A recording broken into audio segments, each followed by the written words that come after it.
నిర్మాణానికి ఇసుక పంపిణీ కోసం జోగిపేటలో ఏర్పాటు చేసిన శాండ్ బజార్ను ఆరోగ్య శాఖ మంత్రి దామోదర రాజనరసింహ ప్రారంభించారు. ఈ సందర్భంగా మంత్రి మాట్లాడారు. దేశంలో మొదటిసారి, మన రాష్ట్రంలో మొదటిసారి లబ్ధిదారునికి ఎక్కడ కూడా ఇబ్బంది పడకూడదు.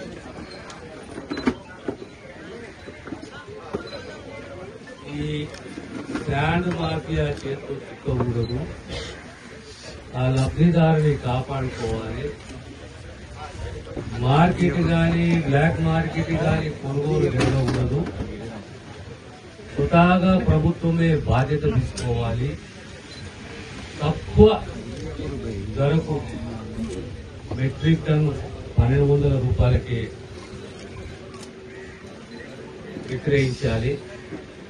ఈరోజు మార్కెట్లో కనీసం 2300 నుంచి 2600 మధ్యలో ఇసుక ధర ఉంటే ఈరోజు ప్రభుత్వం తన వంతు బాధ్యతగా ఆ లబ్ధిదారునికి ఒక్కొక్క ఇంటి పైన కనీసం 50,000 రూపాయల పొదుపును చూపెట్టాలి. 50,000 రూపాయలు మిగిలాలి అనే ఒక సదుద్దేశంతో ఈ శాండ్ బజార్ అనే కార్యక్రమాన్ని మొదలుపెట్టింది. మన జిల్లాలో మొట్టమొదట శాండ్ బజార్ మన ప్రాంతంలో, మన కాన్స్టిట్యూషన్లో కంబుపేటలో ప్రారంభించాము. మన ప్రాంతానికి సుమారు 3,500 ఇళ్లు, అందులో మన జోగిపేట్ అందోల్ ప్రాంతానికి 185 ఇళ్లు. ఆ 185 ఇళ్లలో సుమారు 112 ఇళ్లు బేస్మెంట్ కంప్లీట్ అయింది.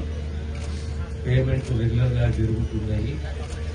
ఏ లబ్ధిదారునికైతే ఇల్లు మంజూరు అయిందో కట్టలేకపోతున్నాడు వివిధ కారణాల వల్ల, లేదా ఏ లబ్ధిదారులకు ముందుకు వచ్చి కట్టుకోవాలనే ఒక తపన ఉందో ఖచ్చితంగా, ఎందుకంటే మొట్టమొదట కొత్తగా ఇల్లు ఎట్లుంటుందో ఏమో, సరిపోతుందో లేదో, పైసలు ఉన్నాయా లేదా, కట్టగలుగుతామా లేదా, ఇవన్నీ సందేహాలు ఉండే.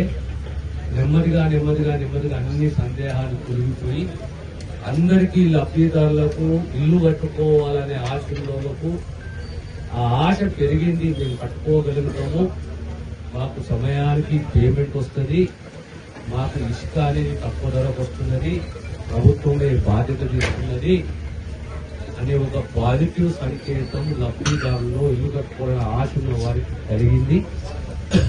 ఇంకా ఎవరైతే గ్రామాలలో 5-10 ఇళ్ళు వచ్చి ఇంకా కట్టుకోవాలంటారో వారికి కూడా ఖచ్చితంగా ఇల్లు మంజూరు చేస్తాము. ఎవరు నిరాశ చెందే అవసరం లేదు. ప్రతి లబ్ధిదారుని కళ ఇల్లు కట్టుకోవాలనేది, కుటుంబ కళ ఇల్లు కట్టుకోవాలనేది, ఆ కళ సహకరించే విధంగా, నెరవేర్చే విధంగా ప్రభుత్వం కృషి చేస్తుందనే విషయాన్ని మీకు తెలియజేస్తున్నాను. మరొకసారి త్వరితగతిన ఇల్లు పూర్తి చేసుకోవాలని చెప్పి లబ్ధిదారులకు విజ్ఞప్తి చేస్తూ సెలవు తీసుకుంటాను.